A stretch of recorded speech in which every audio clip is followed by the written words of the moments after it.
My friends, last Thursday I described in detail certain economic problems which everyone admits now face the nation.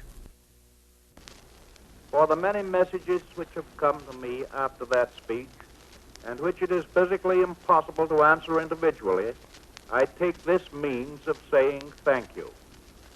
Tonight, sitting at my desk in the White House, I make my first radio report to the people in my second term of office. I am reminded of that evening in March 4 years ago when I made my first radio report to you. We were then in the midst of the great banking crisis.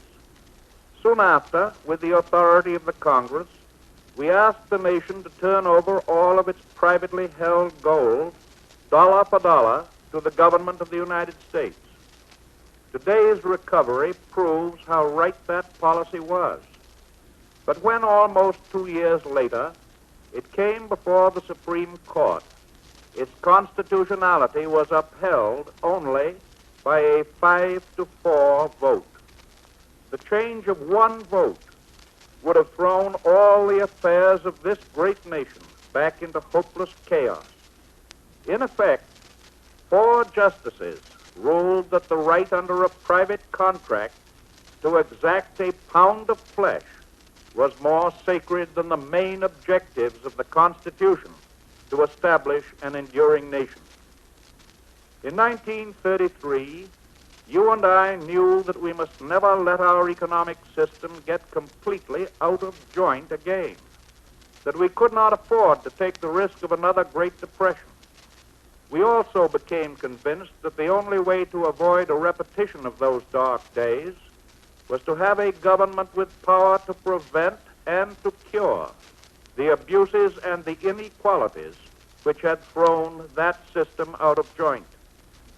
We then began a program of remedying those abuses and inequalities to give balance and stability to our economic system, to make it bomb-proof against the causes of 1929.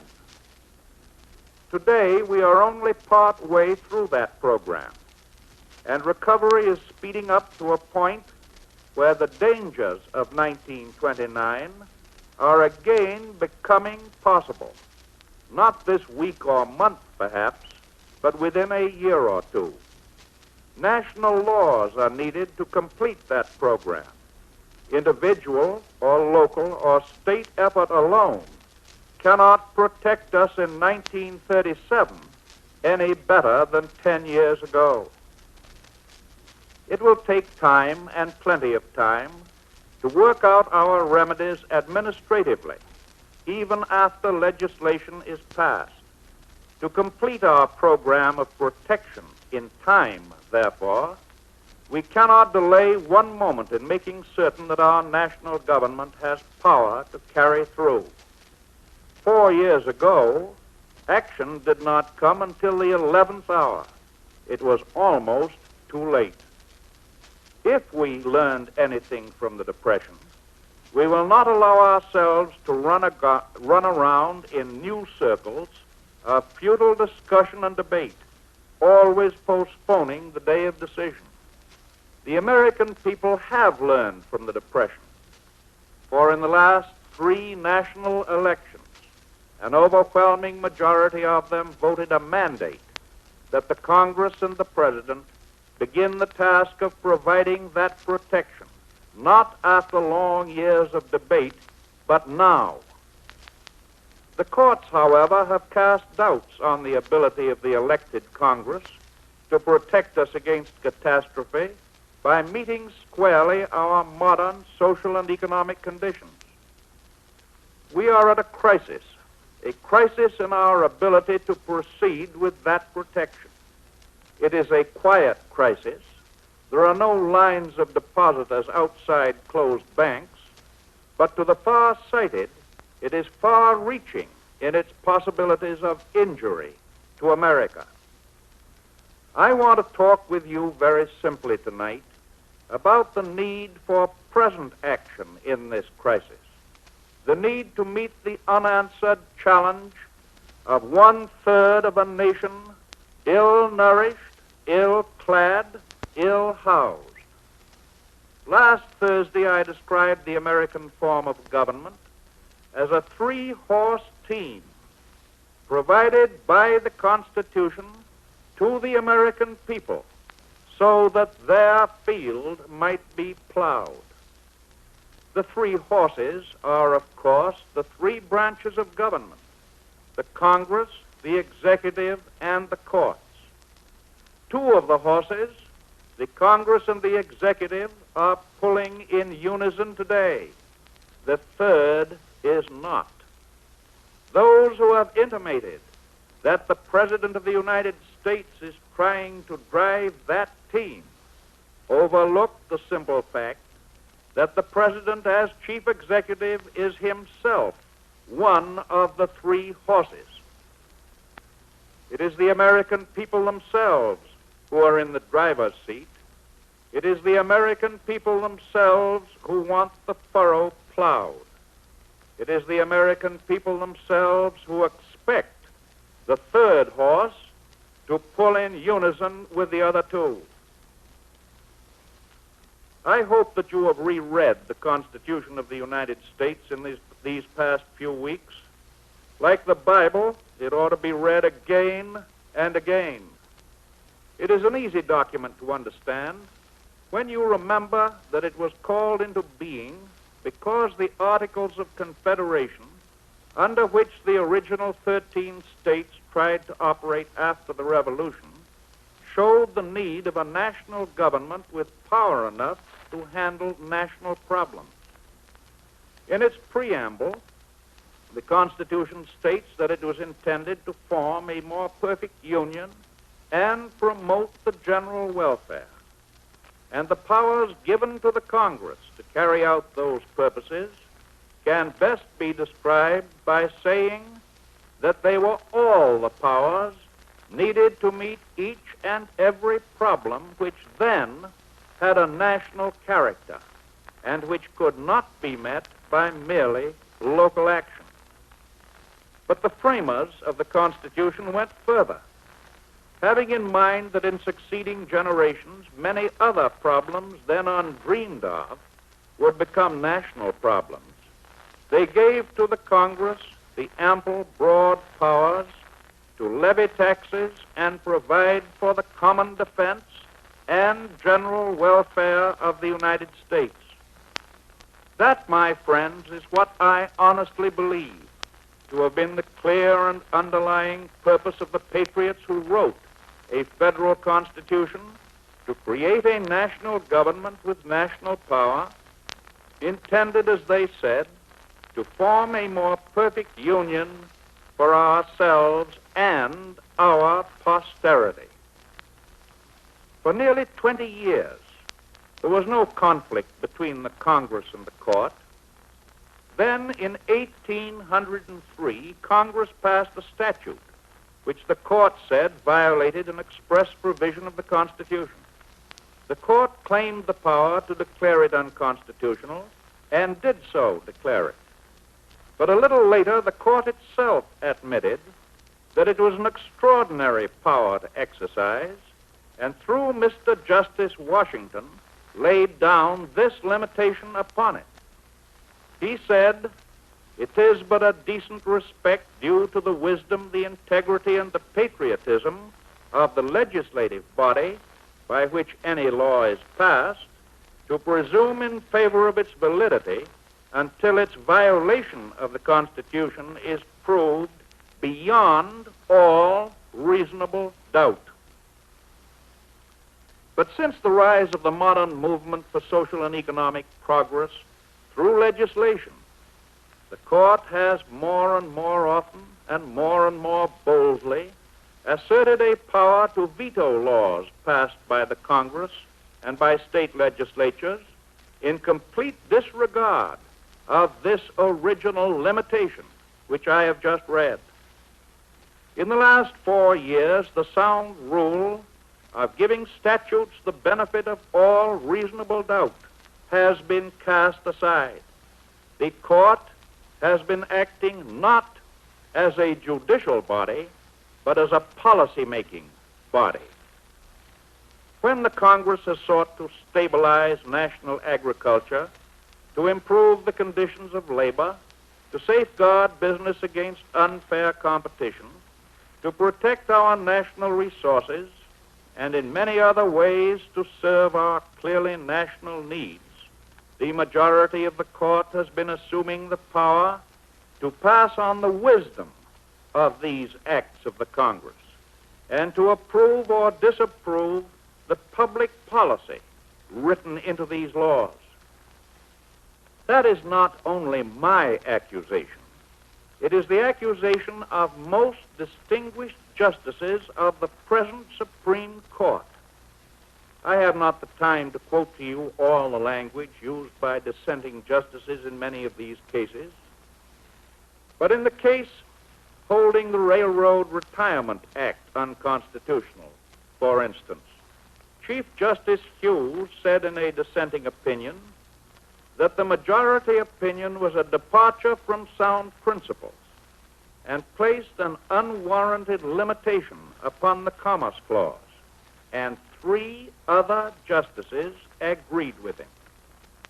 In the case holding the AAA unconstitutional, Justice Stone said of the majority opinion that it was a tortured construction of the Constitution, and 2 other justices agreed with him. In the case holding the New York minimum wage law unconstitutional, Justice Stone said that the majority were actually reading into the Constitution their own personal economic predilections, and that if the legislative power is not left free to choose the methods of solving the problems of poverty, subsistence, and health of large numbers in the community, then government is to be rendered impotent. And 2 other justices agreed with him.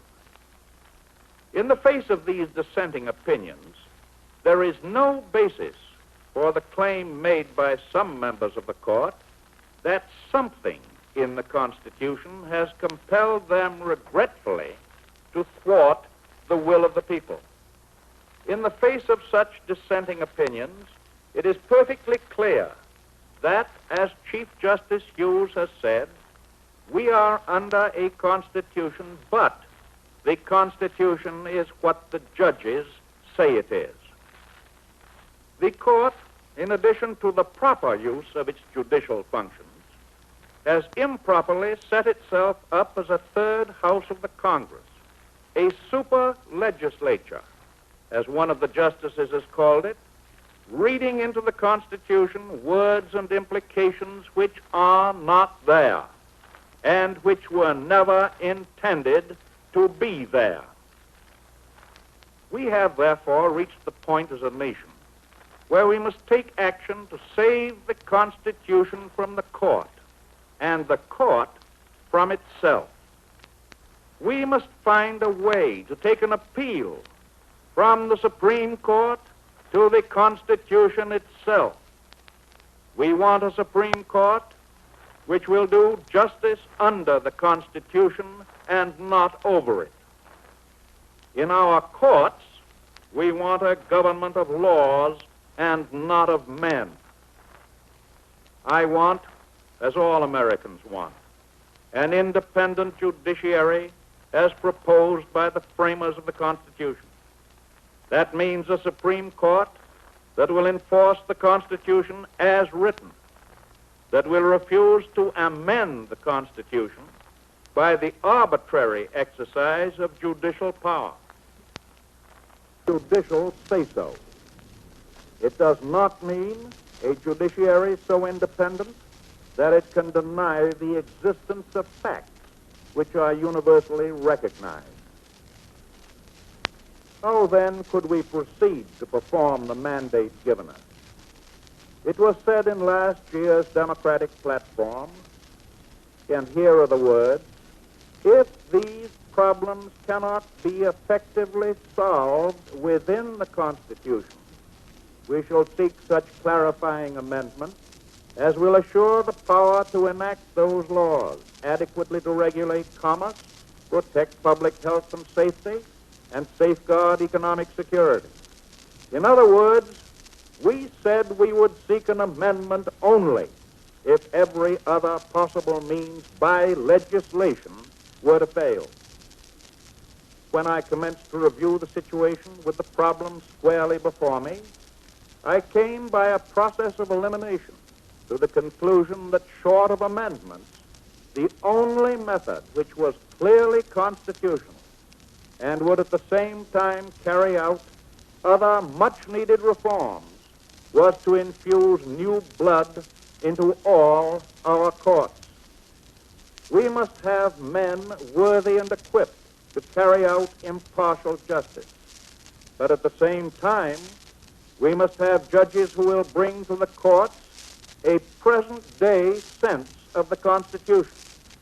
Judges who will retain in the courts the judicial functions of a court and reject the legislative powers which the courts have today assumed. It is well for us to remember that in 45 out of the 48 states of the Union, judges are chosen not for life, but for a period of years. In many states, judges must retire at the age of 70. Congress has provided financial security by offering life pensions at full pay for federal judges on all courts who are willing to retire at 70. In the case of Supreme Court justices, that pension is $20,000 a year. But all federal judges, once appointed, can, if they choose, hold office for life, no matter how old they may get to be. What is my proposal? It is simply this. Whenever a judge or justice of any federal court has reached the age of 70 and does not avail himself of the opportunity to retire on a pension, a new member shall be appointed by the president then in office with the approval, as required by the Constitution, of the Senate of the United States. That plan has two chief purposes. By bringing into the judicial system a steady and continuing stream of new and younger blood, I hope first to make the administration of all federal justice from the bottom to the top speedier and therefore less costly. Secondly, to bring to the decision of social and economic problems younger men who have had personal experience and contact with modern facts and circumstances under which average men have to live and work. This plan will save our national Constitution from hardening of the judicial arteries. The number of judges to be appointed would depend wholly on the decision of present judges now over 70 or those who would subsequently reach the age of 70. If, for instance, any one of the 6 justices of the Supreme Court now over the age of 70 should retire as provided under the plan, no additional place would be created. Consequently, although there never can be more than 15, there may be only 14 or 13 or 12, and there may be only 9. There is nothing novel or radical about this idea. It seeks to maintain the federal bench in full vigor. It has been discussed and approved by many persons of high authority ever since a similar proposal passed the House of Representatives in 1869. Why was the age fixed at 70? Because the laws of many states and the practice of the civil service, the regulations of the Army and Navy, and the rules of many of our universities and of almost every great private business enterprise commonly fix the retirement age at 70 years or less. The statute would apply to all the courts in the federal system. There is general approval so far as the lower federal courts are concerned, the plan has met opposition only so far as the Supreme Court of the United States itself is concerned. But, my friends, if such a plan is good for the lower courts, it certainly ought to be equally good for the highest court, from which there is no appeal. Those opposing this plan have sought to arouse prejudice and fear by crying that I am seeking to pack the Supreme Court and that a baneful precedent will be established. What do they mean by the words packing the Supreme Court? Let me answer this question with a bluntness that will end all honest misunderstanding of my purposes. If by that phrase, packing the court, it is charged that I wish to place on the bench spineless puppets who would disregard the law and would decide specific cases as I wished them to be decided, I make this answer: that no president fit for his office would appoint, and no Senate of honorable men fit for their office would confirm that kind of appointees to the Supreme Court. But if by that phrase the charge is made that I would appoint and the Senate would confirm justices worthy to sit beside present members of the court who understand modern conditions, that I will appoint justices who will not undertake to override the judgment of the Congress on legislative policy, that I will appoint justices who will act as justices and not as legislators, if the appointment of such justices can be called packing the court, then I say that I, and with me the vast majority of the American people, favor doing just that thing now. Is it a dangerous precedent for the Congress to change the number of the justices? The Congress has always had and will have that power. The number of justices has been changed several times before in the administrations of John Adams and Thomas Jefferson, both of them signers of the Declaration of Independence, in the administrations of Andrew Jackson, Abraham Lincoln, and Ulysses S. Grant. I suggest only the addition of justices to the bench in accordance with a clearly defined principle relating to a clearly defined age limit.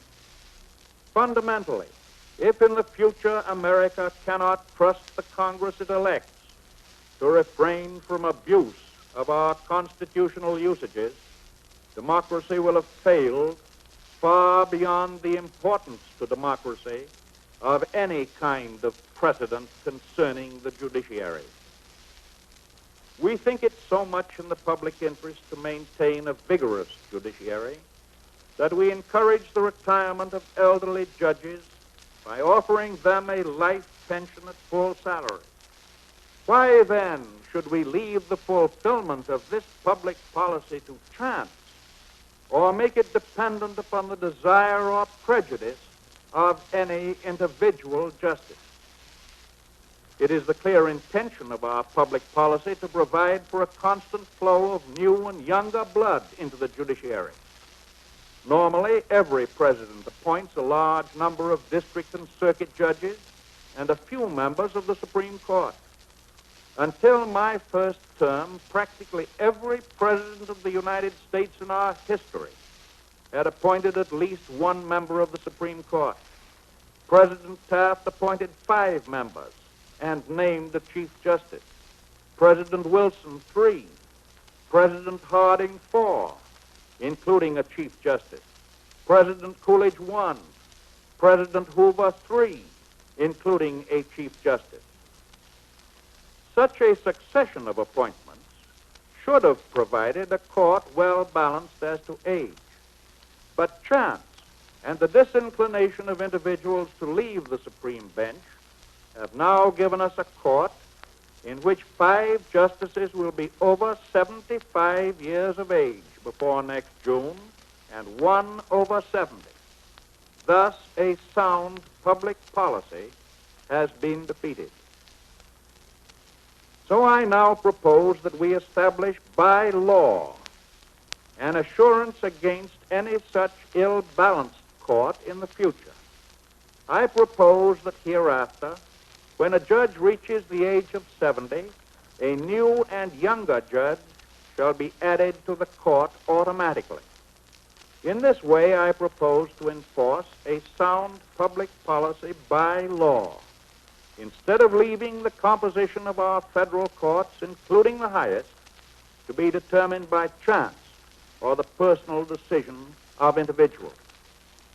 If such a law as I propose is regarded as establishing a new precedent, is it not a most desirable precedent? Like all lawyers, like all Americans, I regret the necessity of this controversy.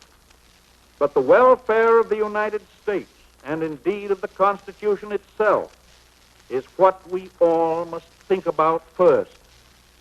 Our difficulty with the court today rises not from the court as an institution, but from human beings within it. But we cannot yield our constitutional destiny to the personal judgment of a few men who, being fearful of the future, would deny us the necessary means of dealing with the present. This plan of mine is no attack on the court. It seeks to restore the court to its rightful and historic place in our system of constitutional government, and to have it resume its high task of building anew on the Constitution a system of living law. The court itself can best undo what the court has done. I have thus explained to you the reasons that lie behind our efforts to secure results by legislation within the Constitution. I hope that thereby the difficult process of constitutional amendment may be rendered unnecessary. But let us examine that process. There are many types of amendment proposed. Each one is radically different from the other. But there is no substantial group within the Congress or outside the Congress who are agreed on any single amendment. I believe that it would take months or years to get substantial agreement upon the type and language of an amendment. It would take months and years thereafter to get a two-thirds majority in favor of that amendment in both houses of the Congress. Then would come the long course of ratification by 3/4 of all the states. No amendment which any powerful economic interest or the leaders of any powerful political party have had reason to oppose has ever been ratified within anything like a reasonable time. And remember that 13 states, which contain only 5% of the voting population, can block ratification, even though the 35 states with 95% of the population are in favor of it. A very large percentage of newspaper publishers and chambers of commerce and bar associations and manufacturers associations who are trying to give the impression today that they really do want a constitutional amendment would be the very first to exclaim as soon as an amendment was proposed, "Oh, I was for an amendment, all right. But this amendment that you've proposed is not the kind of an amendment that I was thinking about. And so I am going to spend my time, my effort, and my money to block this amendment, although I would be awfully glad to help to get some other kind of an amendment ratified." Two groups oppose my plan on the ground that they favor a constitutional amendment. The first includes those who fundamentally object to social and economic legislation along modern lines. This is the same group who, during the recent campaign, tried to block the mandate of the people. And the strategy of that last stand is to suggest a time-consuming process of amendment in order to kill off by delay the legislation demanded by the mandate. To those people I say, I do not think you will be able long to fool the American people as to your purposes. The other group is composed of those who honestly believe the amendment process is the best and who would be willing to support a reasonable amendment if they could agree on one. To them I say, we cannot rely on an amendment as the immediate or only answer to our present difficulties. When the time comes for action, you will find that many of those who pretend to support you will sabotage any constructive amendment which is proposed. Look at these strange bedfellows of yours. When before have you found them really at your side in your fights for progress? And remember one thing more. Even if an amendment were passed, and even if in the years to come it were to be ratified, its meaning would depend upon the kind of justices who would be sitting on the Supreme Court bench. For an amendment, like the rest of the Constitution, is what the justices say it is, rather than what its framers or you might hope it is. This proposal of mine will not infringe in the slightest upon the civil or religious liberties so dear to every American. My record as governor and as president proves my devotion to those liberties. You who know me can have no fear that I would tolerate the destruction by any branch of government of any part of our heritage of freedom. The present attempt by those opposed to progress to play upon the fears of danger to personal liberty brings again to mind that crude and cruel strategy tried by the same opposition to frighten the workers of America in a pay envelope propaganda against the Social Security law. The workers were not fooled by that propaganda then, and the people of America will not be fooled by such propaganda now. I am in favor of action through legislation. First, because I believe it can be passed at this session of the Congress.